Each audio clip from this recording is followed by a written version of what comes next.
저는 오늘 이 로마서 1장 16절에서 17절까지의 말씀으로 이 차이가 아니라 초월입니다 라는 제목으로 함께 하나님의 말씀을 나누도록 하겠습니다.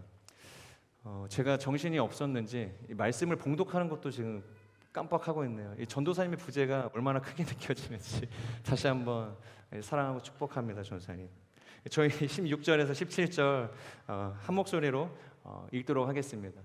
1장 16절에서 17절 말씀인데요, 같이 읽겠습니다. 시작. 나는 복음을 부끄러워하지 않습니다. 이 복음은 모든 믿는 사람들에게 구원을 주시는 하나님의 능력이기 때문입니다. 먼저는 유대 사람에게요, 다음으로는 그리스 사람에게입니다. 복음에는 하나님의 의가 계시되 믿음으로부터 믿음에 이르게 합니다. 기록되기를 의인은 믿음으로 살 것이다 라고 한 것과 같습니다. 아멘. 저희는 지난주에 사도 바울의 정체성에 대해서, 그리고 그 정체성을 가지고 사도 바울이 어디를 향해 나아갈지에 대해서 이야기하는 하나님의 말씀을 나누었습니다. 하나님의 사도고 또 하나님의 종으로 부르심을 받은 그 사도 바울, 그러니까 하나님의 복음의 능력을 가지고 로마를 향해 가고자 한다, 그런 말씀을 나누었는데요. 그리고서 내가 너희를 보길 원한다 라고 하자마자 이제 16절에 이렇게 이야기하고 있는 것이죠. 우리 16절 전반절 말씀을 함께 읽도록 하겠습니다. 시작. 나는 복음을 부끄러워하지 않습니다. 바울이 이야기하고 있습니다. 나는 복음을 부끄러워하지 않습니다. 부끄러워하지 않는다. 그럼 어떤 의미일까요? 갑자기 너희를 찾아가겠다고 이렇게 선언하고서 저는 복음을 부끄러워하지 않습니다. 뭔가 약간 되게 극적인 전환처럼 느껴지지 않으세요? 왜 부끄럽지 않다는 이야기를 보고 싶다는 말 뒤에 이어서 사도 바울이 한 것일까? 이 말을 있는 그대로 생각해 보면 그런 거예요. 누군가 이 로마에 있는 어떤 이가 이 복음을 부끄러워하는 상황 가운데 있다라는 거예요. 그리고 복음을 부끄러워하고 있다는 것이죠. 가령 그리스도인에게 있어서 여러분, 복음이란 어떤 것일까요? 이 헬라 철학의 어떤 이 견고한 지성으로 뭉쳐져 있었던 사람들에게 이 기독교 신앙이라는 것, 이 기독교가 가르쳐주고 있는 이 지식이라는 것은 굉장히 미개한 이 기독교 신앙이 가지고 있는 이 저급한 지식으로 여겨졌을 거예요. 감정에 호소하는 이 하찮은 것처럼 여겨졌을지 모른다는 것이죠. 그렇다면 로마인들에게는 어땠을까요? 로마에서 소위 신앙을 가지고 살아가는 대부분의 사람들을 보면 어떠한 사람들이 주류를 이뤘냐면 종이었고 노예였고 숨어 지내는 유대인들이었다는 것이죠. 그러니까 정상적으로 삶의 그 바운더리를 형성하고 안정적으로 살아가고 있는 이 로마의 시민권자들에게 있어서 이 기독교 신앙이라는 것은 단순히 종이요 노예와 같은 사람들이 믿는 그런 하등한 이 신앙이었다는 것이에요. 그런 하나님을 그런 사람들이 믿는다고 생각을 했던 것이죠. 그리고 이 유대 사람들 가운데서도 아마 그들과 같이 마음의 변절과 또 삶의 태도를 돌린 이들이 꽤 있었을 거라고 생각이 돼요. 그러니까 죽음의 위협 앞에서 많은 사람들이 자신의 신앙을 지키기 위해서 노력을 했지만 그 과정 속에서 여전히 자신의 목숨이 중요했던, 그래서 자신의 신앙을 변절했던 사람들도 나타나게 되었다는 것이죠. 그래서 그런 사람들을 보면서 이 로마에 내가 복음을 전해야 되겠는데, 이 로마에 머물러 있는 사람은 그리스 사람, 이 헬라인, 이방인, 유대인들 모두가 다 밀집되어서 살고 있었다는 거예요. 그러니까 그들 모두 중에 예외 없이 복음을 부끄러워하는 사람들이 있었기 때문에 이야기하는 것입니다. 나는 복음을 부끄러워하지 않는다. 여러분, 우리가 온전한 복음의 메인 인생으로 살아가기 위해서 필요한 것이 무엇일까요? 그것은 바로 사도 바울이 이야기하고 있는 것처럼 복음을 부끄러워하지 않는 것이다. 다들 처한 상황은 다를 거라고 생각이 됩니다. 복음에 대해서 부끄럽다 정도까지는 아닐지 모르겠어요. 하지만 그것에 대해서 적극적이거나 온전히 변호하는 삶을 살아가고 계신가요? 믿지 않는 부장님과 식사할 때 여러분, 식사기도 하는 게 어떠세요? 혹시 떨리세요? 주저가 되세요? 화살기도 하세요? 눈을 감은 것도 아니고 기도를 한 것도 아니고 약간 그런 식으로 이렇게 하나님 앞에서 타협하시는 그런 기도하고 계세요.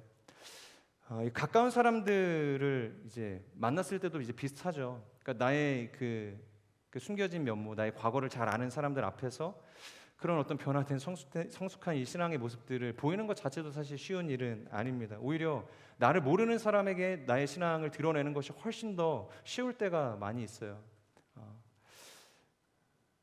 앞으로 내가 받게 될 이 데미지가 우리 가족들 앞에서, 나의 지인들 앞에서는 이 여실히 예상이 되기 때문에 이 주저하고 조심하게 된다는 것이죠.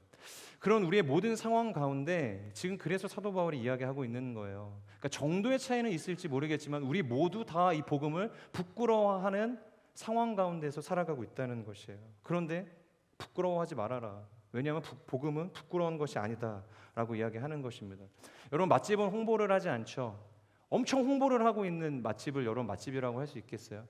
구말리 떨어진 이 외지의 허름한 초가집이라고 할지라도 맛집이라는 곳은 알아서 사람들이 찾아가게 돼 있어요. 그리고 줄을 서게 되는 것이에요. 그리고 맛집은 망하는 일이 없습니다. 그렇게 적극적이고 확신에 찬 이들의 입소문에 의해서 전달이 되니까 그 집은 그냥 식당이 아니라 맛집이 되는 거예요. 즉 우리가 복음 앞에서 부끄럽지 않을 수 있는 근거가 무엇인가?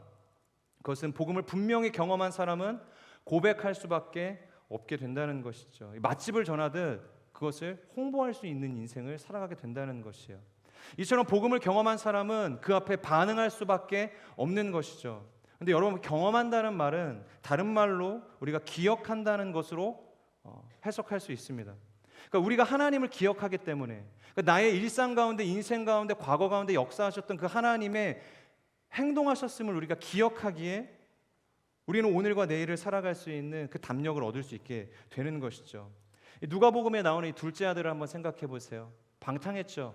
아버지가 살아 생전에 그 아버지에게 자신의 유산을 상속받겠다고 부당한 자신의 어떤 권리를 주장하는 그 아들. 근데 아들을 사랑했기 때문에 이 아버지는 그 아들에게 자신이 줄 수 있는 많은 것들을 내어주게 됩니다. 그리고 먼 타국으로 떠나게 되죠. 그리고 필연적인 일을 저지르고 잘 살았으면 좋겠는데, 성공했으면 좋겠는데 어떻게 돼요? 얼마 가지 못하고 재산은 사라지게 되고 그 주위에 함께 있었던 사람들이 떠나가게 되고 하루를 살아갈 수 있는 힘도 없었다. 성경이 그렇게 이야기하고 있어요. 그래서 돼지를 치는 곳에 가서 돼지가 먹는 그 쥐염 열매를 먹으면서 하루를 살아가고자 했던 그런 마음의 결단까지 하기에 이르렀다는 것이죠. 그런 상황 속에서, 그런 인생의 끝자락 속에서 이 아들이 떠올린 것이 뭐예요? 갑자기 떠올랐어요. 그것이 무엇이었냐? 아버지가 어떤 분이셨는지, 아버지의 집이 어떤 곳이었는지, 그리고 아버지의 집에 있던 그 종들과 하인이 어떠한 삶을 살아갈 수 있었는지를 기억하게 되었다는 것이에요. 그분과 함께 거하는 종들조차 이 아버지 집에서 주시는 그 양식으로 부족하지 않는 삶을 살았는데 그것을 기억했더니 삶의 용기와 변화가 찾아온 거예요. 더 이상 내가 여기에서 있으면 안 되겠구나. 그러니까 아버지 집으로 돌아가게 된 것이죠. 여러분, 다윗이 골리앗을 향해 나아갈 수 있었던 비결은 뭐예요? 다윗이 늠름했기 때문에, 가진 것이 많았기 때문에, 돌질을 잘했기 때문에 골리앗 앞으로 나갔을까요? 그렇지 않죠. 그는 과거의 자신의 인생을 회상을 했던 거예요. 한낱 목동이었던 자신, 그리고 아버지의 아들로 인정을 받지 못했던 그런 버림받았던 어떤 자신의 그 유년 시절 뭐 하고 있었어요? 자신의 양을 쳤던 것이 아니라 아버지께서 맡기신 아버지의 양을 치고 있는 인생이었어요. 그럼에도 불구하고 그 모든 시간 속에서 하나님께서 한 번도 그를 포기하지 않으셨다는 거예요. 그가 지키고 있었던 양떼마저도 도와주시는 하나님이었다는 것을 기억했다는 것이죠. 여러분, 우리가 하나님을 기억하기 시작할 때 우리의 인생은 변화되기 시작하는 거예요. 인생의 변환점은 찾아오게 되는 것입니다. 그리고 반대로 인생의 타락과 죄의 시작은 언제 시작이 되죠? 바로 하나님을 잊기 시작할 때 일어나게 되었죠. 이 에덴 동산에 두신 선악과, 그것을 너희가 먹을 때 정령 죽을 것이다. 강조하셨어요. 정령 죽을 것이다. 그러니까 먹지 말아라. 먹으면 죽을 거야. 그렇게 강조까지 하셨는데 먹었죠. 여러분, 이거 진짜 죽는다는 거예요. 그래서 인생의 죽음이 찾아왔잖아요. 여기에서도 한 가지 중요한 사실이 있어요. 정확히 기억해야 한다는 거예요. 대충 기억하면 안 됩니다. 그러니까 왜곡된 기억으로 자신의 생각을, 하나님의 일들을 조작해서는 안 되는 거예요. 하나님께서 말씀하신 그 팩트 그대로를 우리는 기억해야 하는 것입니다. 왜곡해서 기억하면 아담처럼 곁길로 가게 되는 거예요. 결국 죽게 된다는 것이죠. 여러분, 광야에서 고기가 없어서 불평하던 이스라엘 민족들을 한번 떠올려 보세요. 그들이 뭐라고 불평하죠? 고기가 없어. 고기가 먹고 싶어. 근데 광야에서는 고기가 날 데가 없어요. 그랬더니 자기들끼리 이야기하는 거예요. 우리가 애굽에 있을 때에는 먹고 싶은 거 다 먹지 않았냐? 고기도 구워 먹었고 배도 줄이지 않았는데 이 모세 말 믿고 이 광야에 나왔더니 이 꼴이 뭐냐? 근데 여러분 기억해 보세요. 완전히 왜곡된 기억이죠. 그들이 언제 배불리 먹었어요?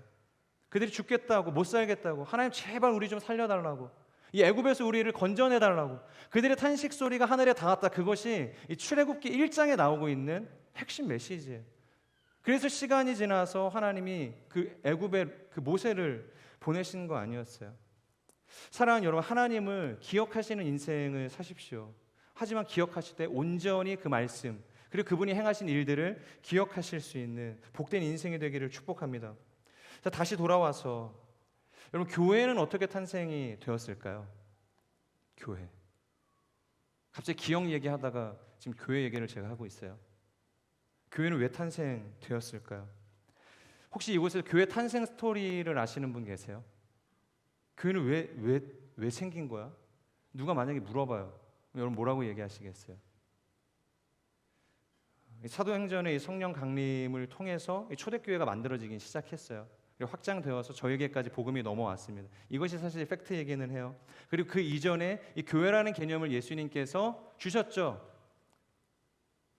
베드로의 고백 위에 반석을 세울 것이다. 교회를 세울 것이다. 음부의 권세가 이기지 못할 것이다. 이게 교회의 정의였고, 그 정의가 열매 맺게 된 것이 그 성령 강림의 사건이었어요.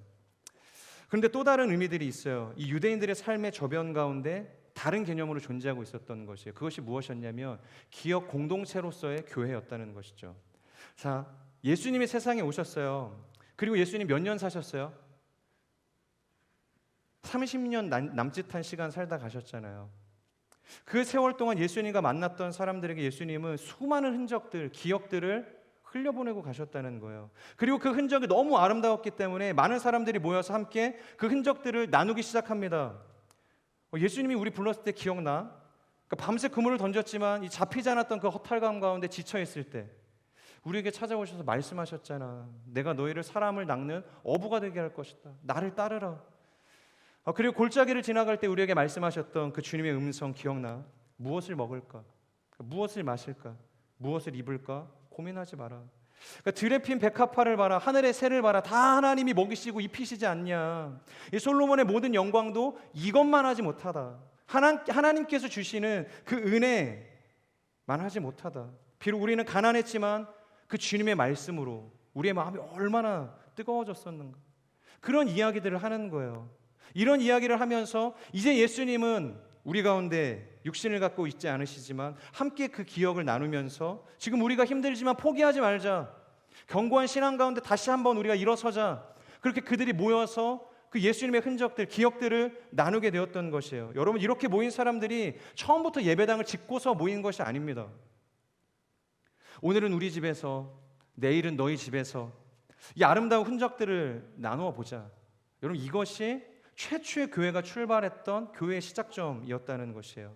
본질적인 의미에서 교회라는 것은 건물을 짓고 사람을 모으는 요즘과 같은 개념이 아니라 사람의 기억, 예수님의 흔적을 나누는 기억 공동체로서 존재했다는 것이에요. 그것이 에클레시아, 예수를 주로 믿는 사람들이 모인 공동체에서 반드시 나타나야 할 모습이라는 것이죠. 그렇기 때문에 여러분, 순모임 하실 때 삶의 힘든 일을 나누시는 것도 좋습니다. 나눠야 그걸 위해서 기도해 줄 수 있죠. 하지만 그것을 넘어서 예수님 이야기를 많이 하세요. 예수님께서 나의 인생 가운데 어떻게 개입하셨는가? 나는 예수님을 어떻게 만났는가?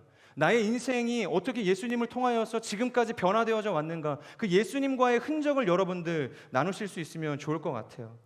그분이 우리의 삶에 어떻게 역사하셨는지 그 은혜와 감동을 우리가 나누기 시작할 때 우리는 예수님, 그분을 부끄럽게 여기지 않는 삶을 살아갈 수 있게 된다는 것이에요. 여러분, 다른 데 방법이 있지 않습니다. 그분의 흔적, 그분의 기억이 희미해지기 시작할 때 우리는 그분으로부터 멀어지게 되는 거예요. 여러분, 온전한 기억 가운데, 그분의 흔적 가운데 거하시는 복된 인생이 되기를 주님의 이름으로 축복합니다. 온전한 하나님에 대한 기억으로 그분의 기록을 써내려갈 수 있는 복된 인생이 되길 주님의 이름으로 축복합니다. 자, 그렇다면 바울이 말하는 이 부끄럽지 않노라, 나는 이 복음을 부끄럽게 여기지 않는다라고 이야기할 때 이 복음은 과연 무엇인가? 복음의 능력은 무엇인가? 그러니까 복음의 능력이 있기 때문에 우리가 복음을 부끄럽지 않게 여기는 거 아니겠어요? 여기에는 세 가지 이유가 있습니다. 첫 번째, 나누길 원하는 것은 즉각적이고 온전한 하나님의 능력이라는 거예요. 복음의 능력이 즉각적이고 온전하게 일어나는 하나님의 능력이라는 것이죠. 지지난 설교 때 제가 이 복음은 기독교 용어가 아니라고 말씀을 드렸죠. 저희 용어 아니에요, 복음. 네, 로마의 용어입니다. 그러니까 로마에서 사용되어지는 개념이 이 복음이었다는 거예요. 헬라어로 이 유앙겔리온이었죠. 그것이 복음입니다. 그러니까 황제가 즉위할 때 혹은 자신의 권력을 후계자에게 이양하는 어떤 선언을 할 때 그것을 복음이라고 외쳤다는 것이에요. 그것이 로마의 복음이었고 좋은 소식이라고 선포할 수 있는 상황이었다는 것이죠. 그런데 여러분, 왜 이것이 그들에게 있어서 복음이 될까요? 그러니까 황제가 바뀌는 게, 그러니까 권력이 이양되는 게 왜 그들에게 있어서 좋은 소식이 될까요? 당시에 로마의 이 복음이 선포되어질 때 어떤 일들이 있었냐면 감옥에 있는 죄수들이 사면이 되었어요.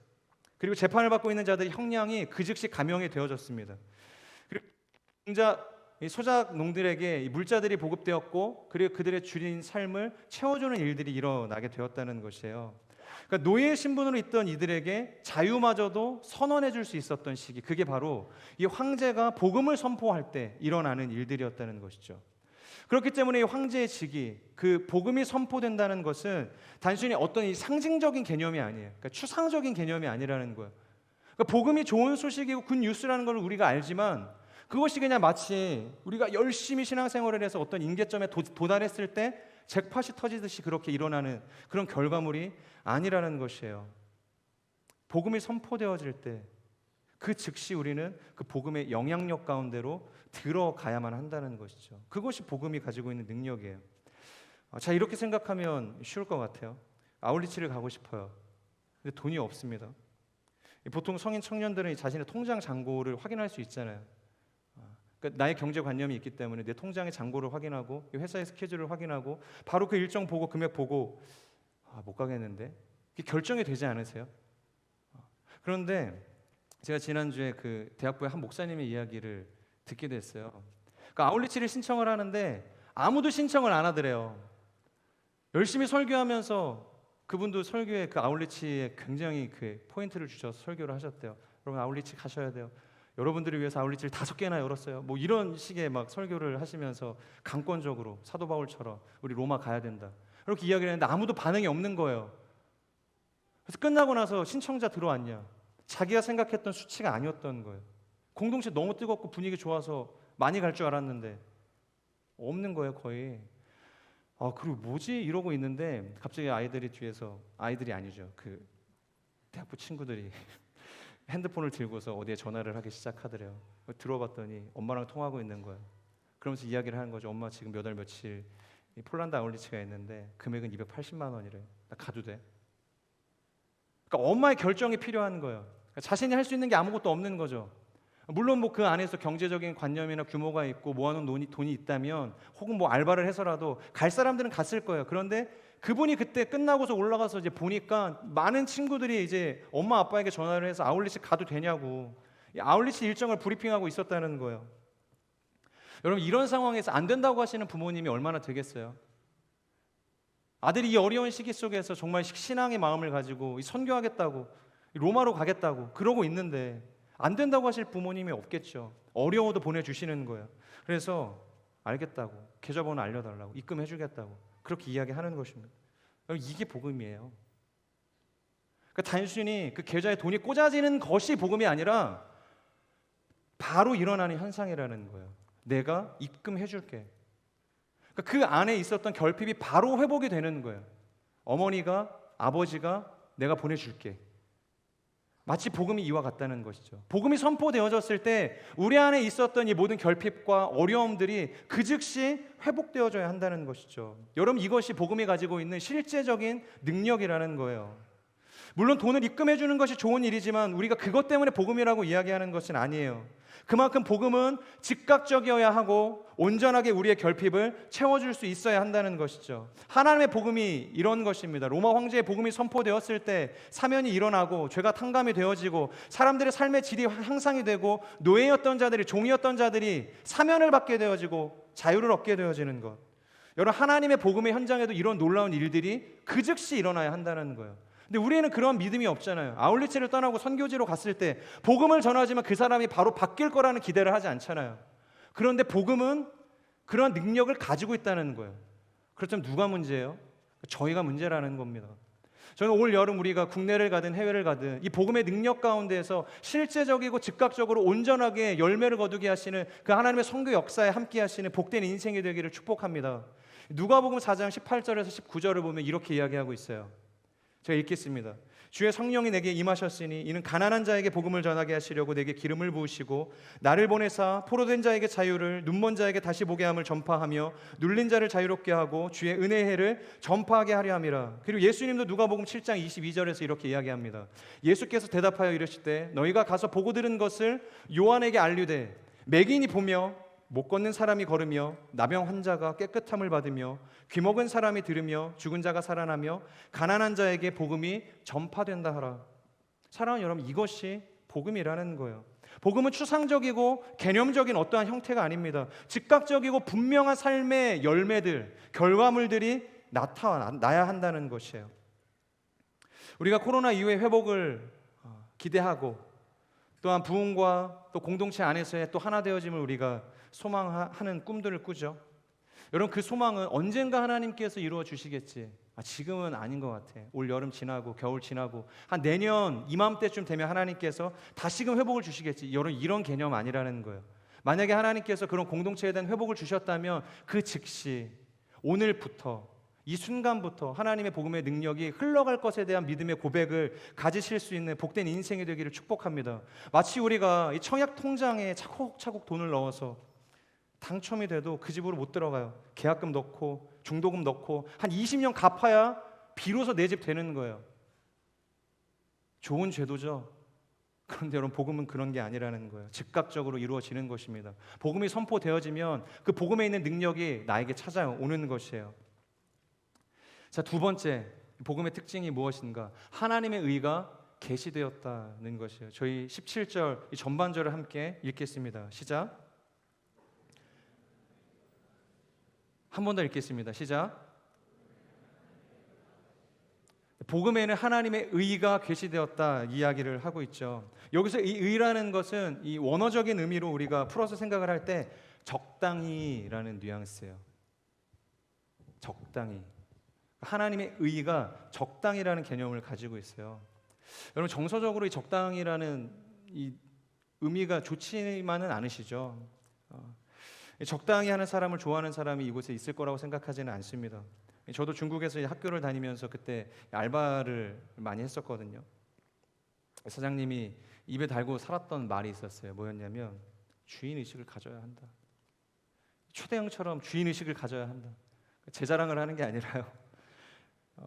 제가 훌륭한 것이 아니라 저는 이 한국 사회의 이 문화 속에서 수십 년을 살아오면서 자연스럽게 체득이 된 거예요. 그 유교의 그 문화, 그 열정페이, 이 주인의식, 내가 주인이 아닌데 주인의식을 가지고 살아가는 것이 거슬리지 않았어요. 저는 그런 성품을 가지고 있나 봐요.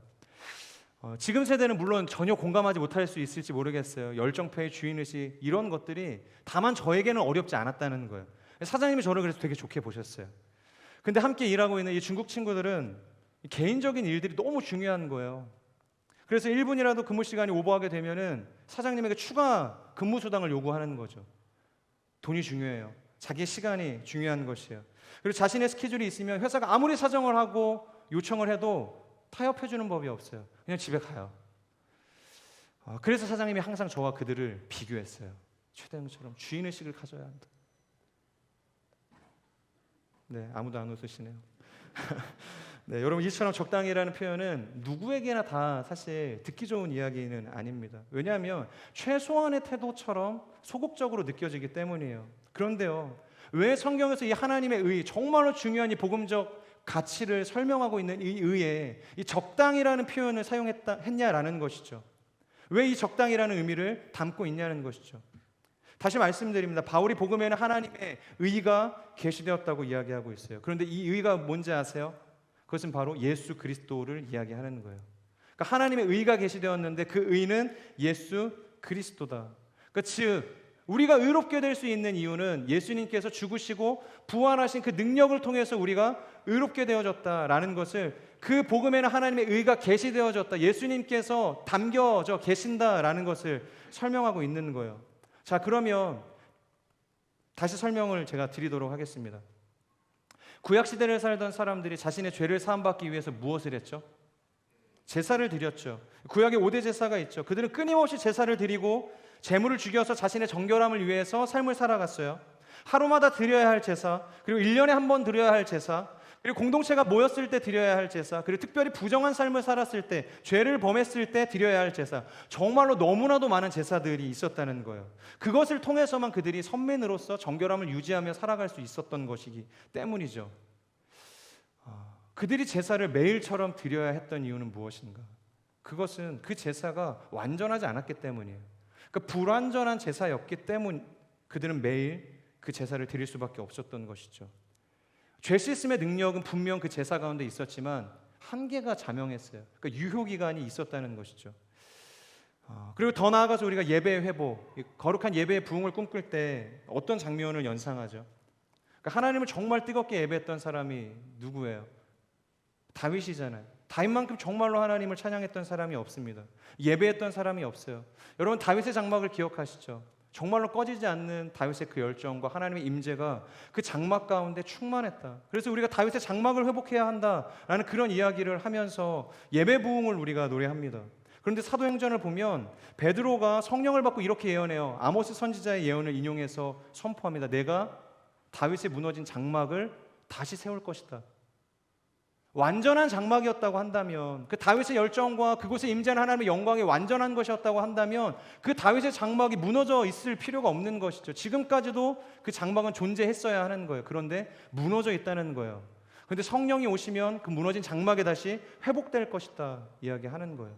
여러분, 이처럼 구약의 제사도 예배도 그 어떠한 것도 완전하지 않았다는 거예요. 그런데 예수 그리스도의 죽으심을 통해서 얻게 된 하나님의 의, 그것이 완전하다는 거예요. 무엇을 첨가할 필요가 없다는 거예요.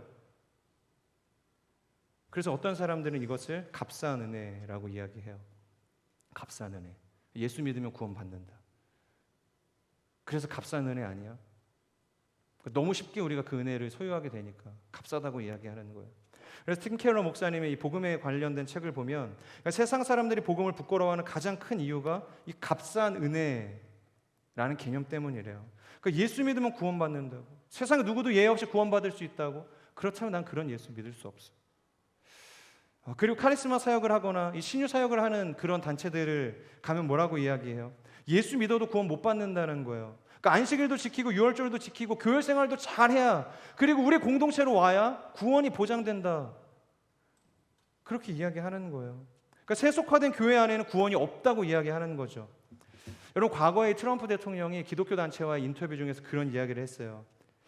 기독교는 용서의 종교가 아니냐, 어떻게 생각하냐, 기독교의 그 용서에 대해서 그 기자가 대통령에게 물어본 거예요. 그랬더니 그렇게 이야기하는 것이죠. 나는 용서를 빌지 않겠다. 굉장히 어울리는 멘트죠, 그분과. 잘못한 거, 그러면 나는 책임을 지지 용서를 구하지 않겠다는 거예요. 잘못을 했으면 자신이 그 잘못에 대한 책임을 져야 하는 것이지 왜 용서를 구해야 하냐는 거예요. 그러니까 다시 말해서 교회에 대해서 우회적으로 비판하고 있는 멘트였던 것이죠. 여러분, 이것은 교회에서 말하는 용서의 문제가 아니라 이 세속화된 교회가 문제인 것이에요. 그런데 그 프레임 속에서 이 용서를 말하고 있으니까 당연히 문제가 생길 수밖에 없는 것이죠. 토저 목사님이 예수님 이 예배라는 책을 보면 이렇게 이야기해요. 교회가 내게 가르쳐준 요즘 유행하는 하나님 안에는 내 영혼을 기다리고 계신 하나님을 인식할 수 없었다.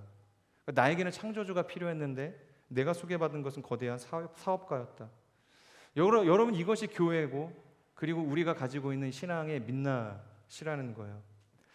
물론 이러한 현상은 교회가 반성하고 회개해야 할 영역인 것이죠. 하지만 그렇다 할지라도 우리의 구원과 영생을 위한 조건에 이 예수 그리스도 외에 그 어떠한 것도 슬쩍 끼워넣을 수 없다는 것을 이야기하는 것입니다. 그것이 아무리 윤리적이고 도덕적이고 세상의 모든 이념과 가치에 부합된 그 어떠한 것이라고 할지라도 오직 의인은 믿음으로 말미암아 살리라. 지금 이 고백에 대해서 사도 바울이 이야기하고 있는 것이에요. 왜 여기에 하나님에 의해 이 적당이라는 단어를 쓸 수밖에 없었는가? 그것은 사람들의 마음에 이 값싼 은혜처럼 여겨지는 그 순간 뭔가 첨가하고 싶은 마음이 드는 거예요. 그러니까 뭔가 과장되어졌을 때 그것을 포기하고 싶은 마음들이 든다는 거예요. 그래서 이 하나님의 의라는 것, 이 예수 그리스도라는 것은 적당이라는 단어로 성경에서 표현되어지고 있다는 거예요. 1도 과하지 않고 1도 부족하지 않는 상태. 여러분, 그 제로의 상태가 적당이라는 의미인 것이에요. 다시 한번 묻겠습니다. 여러분, 적당이라는 말이 어떻게 느껴지세요? 여전히 부족하다고 느껴지세요? 불편한 진실처럼 느껴지세요?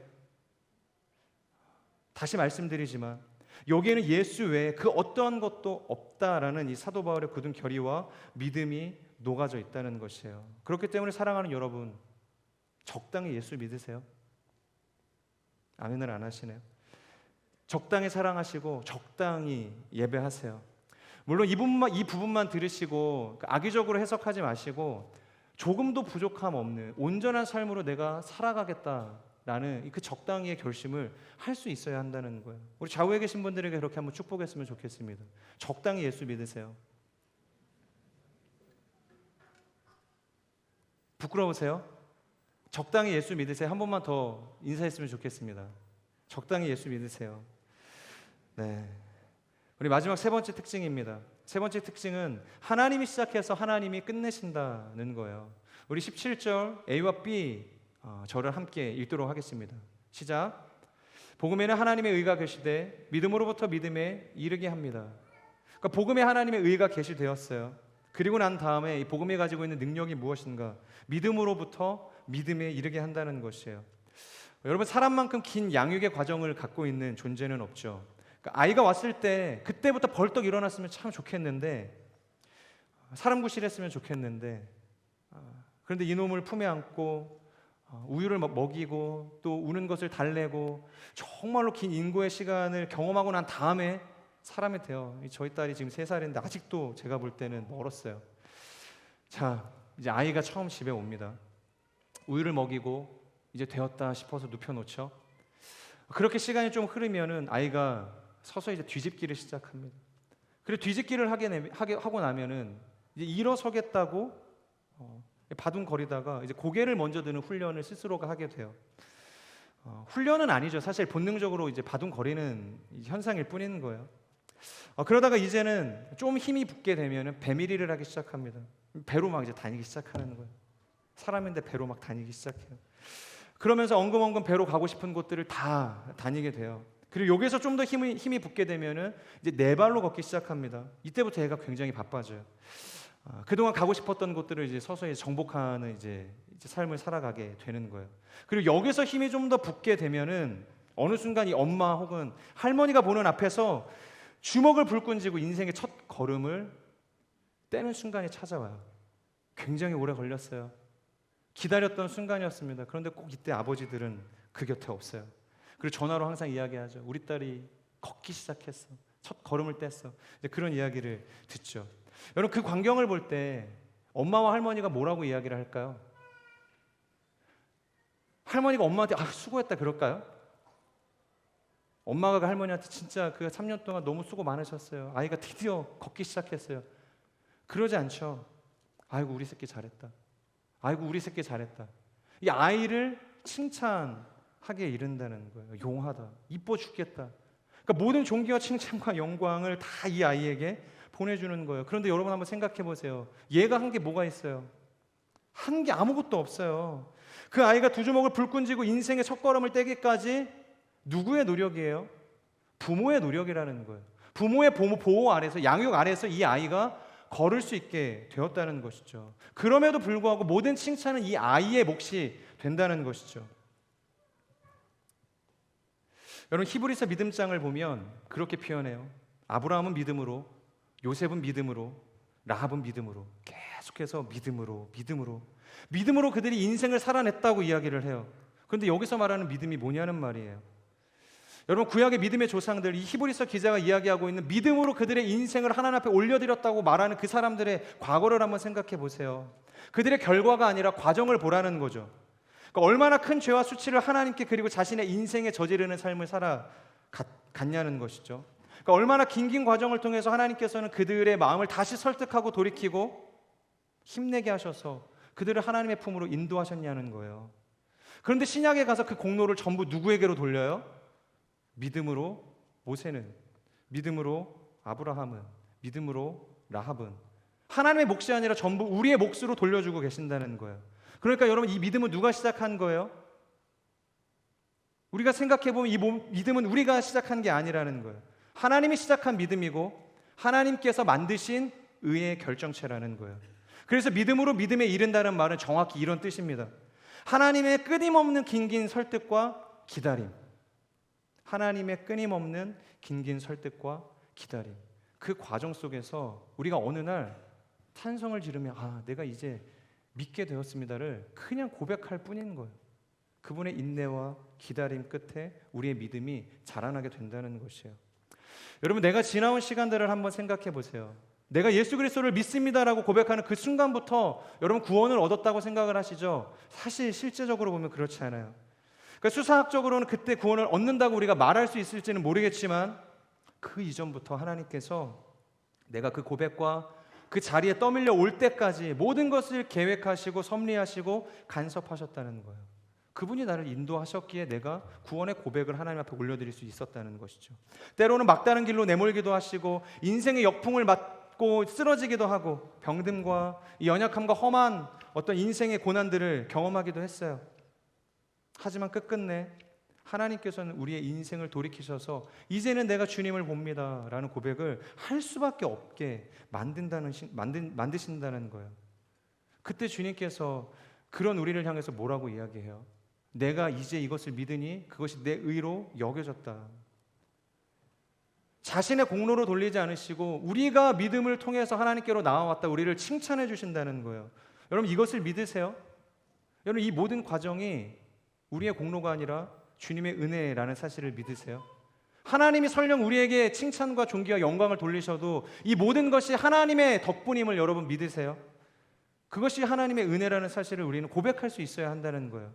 우리의 구원에 나의 지분이 1%도 없다는 사실을 동의할 수 있어야 한다는 거예요. 만약 그것이 지금도 여전히 믿어지지 않으시는 분이 계시다면 그분은 아직 가야 할 길이 많이 남으신 거예요.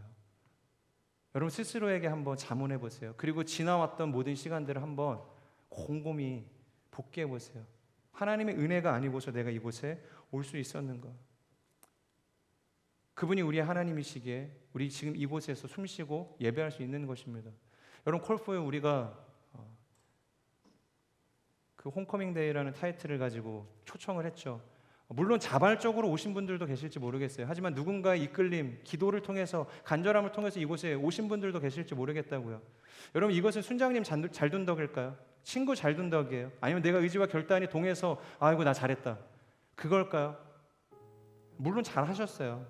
잘 오셨습니다. 그래서 여러분들 저희가 정말로 환영하고 축복해드리는 거예요. 그런데 오늘 사도 바울이 이야기하는 것처럼 하나님께서 하셨다는 거예요. 그 모든 과정 속에서 하나님께서 우리를 포기하지 않으시고 인내하시고 이곳에 올 수 있도록 우리를 인도해 주셨다는 겁니다. 여러분, 요한복음 5장을 보면 우리가 잘 아는 사건이 나오거든요. 바로 베데스다에서 일어난 치유 사건입니다. 그러니까 패배의식과 이 냉소의식에 차있던 남자가 있었어요. 그러니까 태어나면서부터 이 38년이나 이 베데스다 연못에서 누워서 삶의 모든 시간들을 보냈던 그 주인공인 남자가 요한복음 5장에 나와요. 여러분, 이 38이라는 숫자는 비단 그의 나이를 의미하기 이전에 그가 살아왔던 모든 인생의 절망을 표현하고 있는 수치인 것이에요. 여러분, 흔히 남자들 지나가다가 좋은 차를 보면 어떤 생각하세요? 또 남자라고 해서 다 그런 건 아니실지도 모르겠어요. 그냥 제가 차를 좋아해서 그럴 수도 있을 것 같아요. 좋은 차 지나가면 야, 저 차 진짜 좋다, 저 차 갖고 싶다.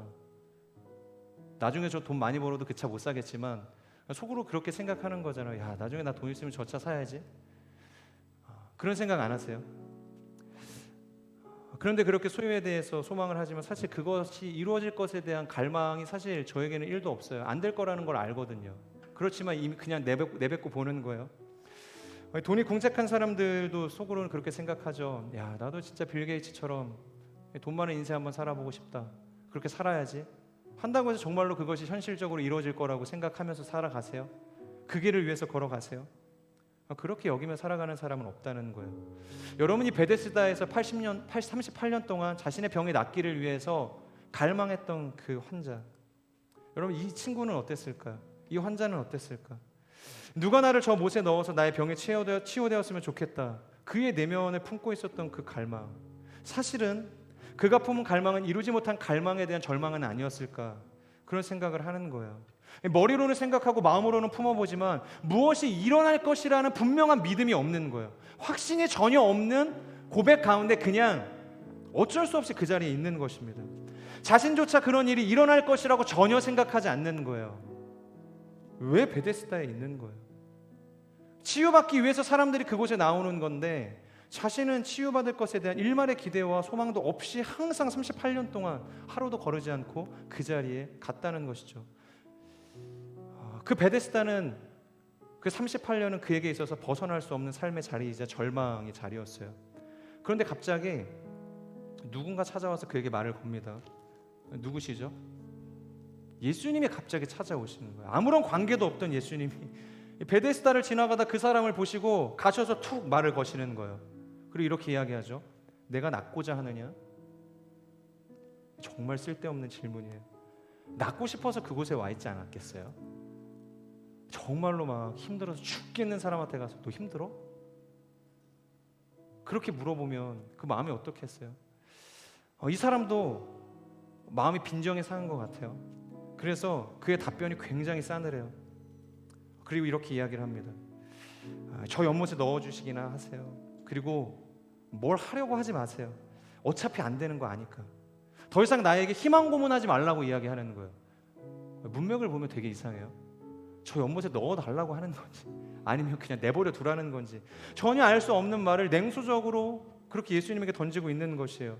그런데 그를 물끄러미 바라보시더니 예수님이 이렇게 명령하세요. 일어나 자리를 들고 걸어가라. 일어나 자리를 들고 걸어가래요. 여기서 성경은 자세한 설명, 그 과정에 대해서 이야기하고 있지 않아요. 그런데 그 이후 결과에 대해서 묘사하고 있어요. 놀랍게도 여기서 우리는 기적을 보게 되는 거예요. 바로 그 남자가 일어나서 짐을 들고 걷기 시작했다. 성경이 이야기하고 있습니다. 여러분 대개 성경의 기록들을 보면 그 예수님의 이 치유 사건들을 보면 그 남자의 믿음을 보시고 혹은 그 여인의 믿음을 보시고 구원하셨다라는 단서가 붙어요. 그러니까 이 사람의 믿음이 너를 구원했다. 너의 믿음이 너를 구원했다. 이렇게 표현을 한단 말이에요. 그것이 전형적인 예수님의 치유 사건의 패턴이에요. 그런데 오늘 그런 이야기가 없어요. 이 병자의 믿음을 보시고 그를 치유하셨다는 이야기가 없는 거예요. 이 말이 무슨 말이냐면 이 38년 된 환자에게는 믿음이 없었다는 것을 의미하는 것이죠. 이 겨자씨만한 믿음도 없는 그를 예수님께서 찾아가셨고 지목하셨고 명령하셔서 일으켜 세우셨다는 거예요. 구원하셨다는 거예요. 여러분 이것이 은혜입니다. 이것이 불가항력적인 은혜인 거예요. 세상에서 값싼 복음이라고 이야기하고 값싼 은혜라고 이야기할지라도 그 사람에게는 이것이 온전한 복음인 거예요. 하나님의 복음이 나타났을 때 즉각적이고 온전하게 나타나는, 그래서 그 복음이 선포되었을 때 일어나서 걷게 되어지는 역사가 있던 것이잖아요. 자격 없는 자에게 값없이 베푸시는 하나님의 그 선의가 바로 예수님은 이 선의를 통해서 이 헤세드라는 위대한 정신을 보여주고 계시는 거예요. 헤세드는 은혜입니다. 이것이 왜 필요했냐? 그 현장의 이름이 베데스다였기 때문이에요. 그것이 다른 곳이 아니라 베데스다였어요. 베데스다, 그것은 히브리 말로 은혜의 집이라는 의미입니다. 집이란 말의 이 베트와 이 은혜라는 헤세드가 합쳐진 합성어인 것이죠.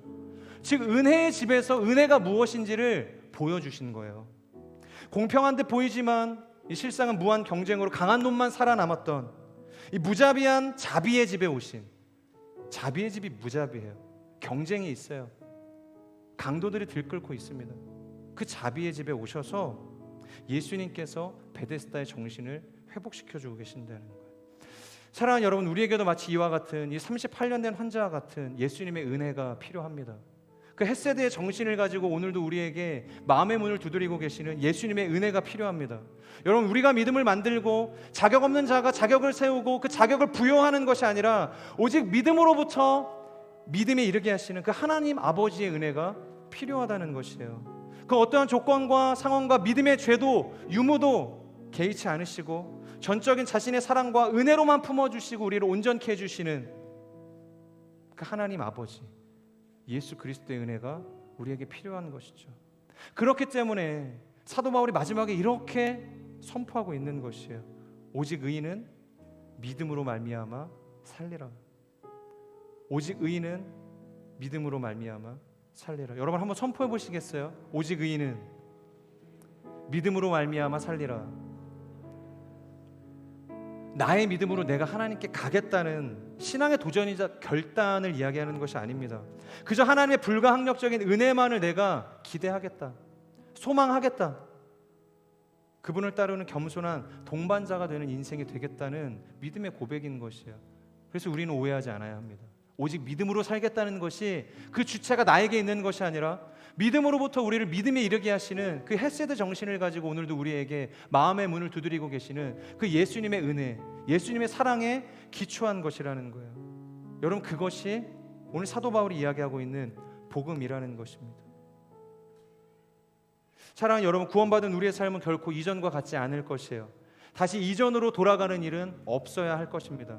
저는 우리의 삶이 오직 그분의 사랑에 기대어 오직 믿음으로 살아가는 복된 인생이 되기를 다시 한번 주님의 이름으로 축복합니다. 우리 같이 한번 기도하겠습니다. 기도하실 때 하나님, 사도 바울이 오늘 우리에게 주신 그 말씀을 기억합니다. 이 복음에는 하나님의 의가 계시되었다. 그래서 우리를 믿음으로부터 믿음에 이르게 한다. 그렇게 나는 믿음으로 살 것이라. 그래서 나는 이 복음 앞에서 결코 부끄러워하지 않을 것이다. 나에게 이런 믿음의 고백이 있도록 하나님 역사하여 주시옵소서. 오늘도 나를 부르시는 그 하나님, 유대인을 넘어서 헬라인에게, 그리스 사람에게, 이방인에게 이 완전하신 하나님의 복음을 흘려보내시길 원하는 그 하나님의 마음이 나에게 먼저 클릭이 되어질 수 있도록, 그것이 나에게 먼저 복음의 능력으로 경험되어질 수 있도록, 그래서 내가 그 복음 앞에 부끄러워하지 않는 복된 인생이 되어질 수 있도록 하나님 역사하여 주시옵소서. 이 복음의 말씀을 우리 주님 앞에 다시 한번 올려드리며 함께 통성으로 기도하며 나아가겠습니다. 신실하신 하나님, 하나님의 복음 앞에 오늘도 내가 나아갑니다. 하나님의 복음 앞에 오늘 내가 섭니다. 내가 복음을 부끄러워하지 않는 이유는 이 복음에는 하나님의 의가 계시되었고 믿음으로부터 믿음에 이르게 하시는 하나님의 능력이 그곳에 있기 때문입니다. 오 신실하신 하나님, 오직 의인은 믿음으로 말미암아 사는 것이라. 하나님, 이것이 나의 평생의 고백이 될 수 있도록 역사하여 주시옵소서. 나의 평생의 고백이 되어질 수 있도록, 그 복음을 향한 거룩한 질주를 향한 하나님 운동력이 되어질 수 있도록 하나님 인도하여 주시옵소서.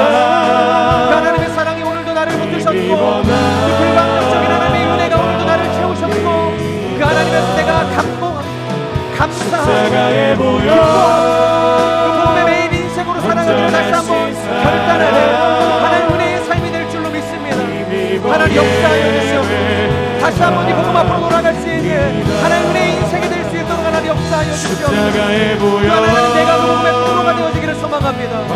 내가 부끄러워하지 않아야 궁극적인 이유는 나의 구원이기도 하지만 하나님, 나의 그 인생을 통하여서, 나의 삶을 통하여 나타나는 하나님 그 선한 모습들을 통하여서 누군가가 그 복음 앞에서 당당해지고 의로워지고 온전해지는 하나님 그러한 인생의 열매들, 구원의 열매들을 나로 하여금 맺기 위하여 하나님 오늘도 내가 하나님 복음의 경계를 향해 달려나갈 수 있도록 하나님 역사하여 주시옵소서. 우리 한 번 더 기도하겠습니다. 기도하실 때 하나님, 우리가 복음을 부끄러워하지 않아야 할 이유가 무엇입니까? 그것은 복음은 부끄러워할 것이 아니기 때문입니다. 당당해야 할 것이고, 내가 붙들어야 할 것이고, 타협하지 말아야 할 것이고, 그 어떠한 순간 속에서도 고백되어져야 할 것이 복음이기에 나는 세상의 그 어떤 순간 속에서도 복음을 부끄러워하지 않을 것입니다. 그렇게 결단하는 인생이 되게 하여 주시옵소서. 그래서 부끄러워하지 않는 그 복음의 메인 인생인 나의 삶을 통하여서 하나님, 나의 가족이, 나의 친구가, 나의 직장이, 나의 캠퍼스가 그 어떠한 하나님 상황으로 나를 몰아가시든 나를 통하여 그곳에 하나님의 나라가 확장되어지고 거룩한 예수의 증인들이 회복되어지는 놀라운 회복의 역사가, 구원의 역사가 일어날 수 있도록 하나님 인도하여 주시옵소서. 우리 다시 한번 주여 간절히 선포하며 하나님, 내가 복음의 통로가 되어지길 원합니다. 예수의 거룩한 증인이 되길 원합니다. 그렇게 믿음으로 기도하며 나아가겠습니다. 신실하신 하나님, 우리가 복음의 메인 인생이 되기를 원합니다. 하나님, 내가 복음을 부끄러워하지 않을 수 있는 이유가 있습니다. 그것이 복음을 부끄러워할 것이 아니라 복음을 내가 붙들어야 할 것이고 고백해야 할 것이고 그것을 자랑스러워해야 할 것입니다. 왜냐하면 이 복음에는 하나님의 일각일 수도 없고 죽을 수밖에 없는 우리의 인생을 하나님의 은혜라는 구원의 여정으로까지 인도할 수 있는 능력이 있기 때문입니다. 하나님, 내가 먼저 그 안에서 완전해지게 하여 주시옵소서. 내가 그 안에서 먼저 기뻐하게 하여 주시옵소서. 내가 먼저 그 안에서 하나님 복음의 메인 인생이 되게 하여 주셔서 나의 삶을 통하여서, 나의 삶의 운동을 통하여서 그렇게 하나님 세상 가운데, 가족 가운데, 직장 가운데, 캠퍼스 가운데, 나의 우리 신앙 공동체 가운데 하나님을 떠나 있는 수많은 사람들에게 하나님의 이름으로 온전한 복음의 가치와 사랑을 흘려보낼 수 있는 복된 하나님의 사람들이 될 수 있도록 역사하여 주시옵소서. 우리 마지막으로 한 번 더 기도하겠습니다. 하나님, 이제 선교의 시즌이 찾아왔습니다. 우리는 아울리치를 갈 것입니다. 단순히 우리가 도피처로 삼아 이 아울리치를 떠나는 것이 아니라 그냥 의례적인 행사하기 때문에 올해도 열렸구나, 그래서 한번 가볼까, 그런 어떤 호기심으로 선택하는 결단이 되지 않게 하여 주시고, 사도 바울이 내가 반드시 로마에 갈 것이다, 로마로 가야 하는 그 이유가 복음이 나를 붙들고 복음이 나를 이끌고 복음이 나를 인도하시기에 내가 로마로 갈 것이다 고백했던 것처럼, 하나님, 우리가 국내 7개의 아울리치 지역과 해외 2개의 지역을 가게 될 것입니다. 단순히 그저 갈 수 있는 지역의 하나를 컨택해서 내가 가는 것이 아니라 작정하고 기도할 수 있는 마음을 우리 가운데 허락하여 주시옵소서. 그래서 내가 그 교회를 품고 그 지역을 품고 보지는 못했지만 만나게 하실 그 영혼들을 하나님 앞에 올려드리며, 하나님, 내가 기도로 준비할 수 있는 이 모든 선교의 여정에 하나님 동참하는 인생이 될 수 있도록, 그런 공동체가 될 수 있도록 하나님 역사하여 주시옵소서. 하나님, 앞으로 우리가 이 선교를 위해서 많은 것들을 준비하게 될 것입니다.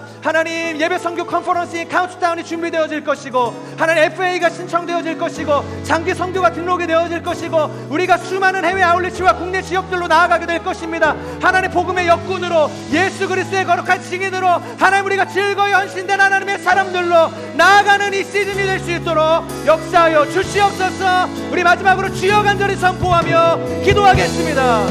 신실하신 하나님, 우리가 이 여름을 주님 앞에 올려드립니다. 하나님, 우리가 무엇을 위한 선교인가, 무엇을 위한 예배인가, 하나님, 우리가 고민하게 하여 주시옵소서. 하나님, 우리가 위대한 선교의 여정 가운데 동참하는 하나님의 사람들이 되어야 할지어다. 단순한 호기심과 나의 상황과 그 조건에 의탁하여서 결정하지 않게 하여 주시옵소서. 먼저 내가 나의 마음의 중심을 내려놓고 기도하며 하나님 맡기신 일정들을 하나님 앞에 먼저 올려드리게 하여 주시옵소서. 그래서 기도하며 손도 우리가 나아갈 때 하나님의 주시는 그 마음, 그 하나님 마음에 클릭이 되어서 우리가 나아갈 수 있도록 하나님 인도하여 주시옵소서. 내가 준비되었기에 나아가는 것이 아니라 할 수 없는 하나님 여시하는 상황 속에서 하나님께서 나를 보내신다면 나는 갈 것입니다. 하나님께서 길을 열어주시면 내가 갈 것입니다. 로마에도 갈 것이고 예루살렘에도 갈 것이고 열방을 향해 나아갈 것입니다. 그러기에 하나님, 오늘 우리가 기도하며 마음을 올려드리오니 하나님 역사하여 주시옵소서. 하나님 기름 부어 주시옵소서. 하나님 특별한 능력과 은혜, 하나님 수련을 받는 인생이 될 수 있도록 하나님 역사하여 주시옵소서. 우리 가운데 시작된 모든 선교의 여정 가운데 우리가 하나님의 기쁨으로 감사할 수 있는 하나님의 사람들이 될 수 있도록 역사하여 주시옵소서. 그 신실하신 완전하신 주님을 찬양합니다. 신실하신 하나님, 사도 바울이 고백하는 것처럼 내가 복음을 부끄러워하지 아니하노니, 이 복음에는 하나님의 의가 계시돼서 믿음으로부터 믿음에 이르게 한다. 오직 의인은 그렇게 믿음으로 살 것이라. 하나님, 이것이 나의 고백이 될 수 있도록 하나님 인도하여 주시옵소서. 정말로 세상의 수많은 순간 속에서, 여정 속에서, 관계 속에서 예수님을 부인하고 그렇게 거절하며 살아가는 것은 아니지만 때로는 내 마음 가운데 한켠 가운데도 그 하나님 앞에서 나의 그 신앙 앞에서 떳떳하지 못할 때가 있습니다. 하지만 하나님, 우리가 이 복음이 정말 무엇인지 안다면, 이 예수 그리스도가 나의 인생의 어떠한 존재인지 안다면 우리는 부끄러워할 수 없을 것입니다. 오히려 당당해져야 할 것이고, 결단해야 할 것이고, 선포해야 할 것이고, 나누어 주어야 할 것입니다. 그렇게 그리스도의 그 복음 앞에서 당당한 하나님의 사람들의 그 입을 통해서 전달되어지는 그 기억의 흔적들을 통해서, 삶의 경험들을 통해서 하나님의 나라가 확장되어질 것이고, 땅끝까지 이르러 예수 그리스도의 그 온전한 나라가 회복되어질 것입니다. 하나님, 우리를 사용하여 주시옵소서. 우리를 온전케 하여 주시옵소서. 복음의 통로로 살아가는 하나님의 사람들이 될 수 있도록 역사하여 주시옵소서. 하나님, 우리가 특별히 올 여름 국내 7개의 지역과 해외 2개의 아울렛 지역을 나아가게 될 것입니다. 정말로 하나님께서 이 모든 여정 가운데 기름 부어 주시옵소서. 하나님께서 구별하여 주셔서 정말로 구별된 지역이 되게 하여 주시고, 구별된 영혼들을 만나게 하여 주시고, 구별된 하나님 사람들을 보내게 하여 주셔서 정말로 특별한 은혜와 뜨거운 열매들이 하나님 풍성히 맺혀지는 그런 은혜의 시간들이 될 수 있도록 역사하여 주시옵소서. 나의 한계와 나의 절망을 묵상하지 않게 하여 주시고, 나의 상황과 형편과 나의 환경을 고려하지 않고 먼저 하나님 앞에 나의 마음을 내려놓고 나의 중심을 올려드리며 기도할 수 있는 그런 하나님의 사람들이 되게 하여 주시옵소서. 먼저 나라를 위해서, 교회를 위해서, 만나게 하실 영혼과 우리가 행해야 할 그 사역들을 위해서 먼저 합심하여 마음으로 기도하며 나아갈 때, 하나님, 그때부터 우리의 선교가 시작되는 줄로 믿습니다. 그때부터 하나님의 복음이 흘러가게 되는 줄로 믿습니다. 믿음으로부터 믿음이 이르게 될 것입니다. 하나님, 우리를 그 귀한 선교의 역군으로 사용하는 이 여름이 될 수 있도록 역사하여 주시옵소서. 하나님, 특별히 우리가 오늘 이 콜포유라는 작은 환대의 시간들을 가졌습니다. 하지만 하나님, 우리가 준비한 것은 작을지라도 이곳에서 하나님이 주시는 그 은혜는 지극히 크고 놀라운 열매일 줄 우리가 믿습니다. 하나님, 이 베데스다, 이 38년 이 병자가 일어나 이제 걷게 되었을 때 그가 다시 돌이키지 않아야 할 것은 다시 인생의 절망을 경험하고 그 앉은 자리로 돌아가지 말아야 할 것입니다. 그를 이렇게 세우셨고 그에게 하나님께서 구원의 기쁨을 주셨다면 앞으로 하나님께서 주시는 그 복음의 열정을 가지고 부르심의 여정을 향해 달려나아가는 것, 그것이 그에게 주어진 인생의 여정일 것입니다. 이와 마찬가지로 하나님, 오늘 우리가 예배하는 이곳에 있는 모든 자들, 하나님, 우리가 앉은 자리를 일어서서 하나님께서 오게 하신 이 시간을 통하여서 앞으로 전진하게 하여 주시옵소서. 나아가게 할 그 모든 부르심의 소망을 향하여서 전진할 수 있는 하나님의 사람들이 될 수 있도록 역사하여 주시옵소서. 그렇게 공동체의 부흥과 회복이 시작되어지는 거룩한 여정으로 우리를 인도하여 주시옵소서. 그렇게 우리와 함께 하실 그 신실하신 주님을 찬양하오며 사랑하는 예수 그리스도의 이름으로 감사하며 기도합니다. 아멘. 우리 기도를 받으신 주님 앞에 우리 감사의 박수 올려드립시다. 아멘. 주님 찬양합니다.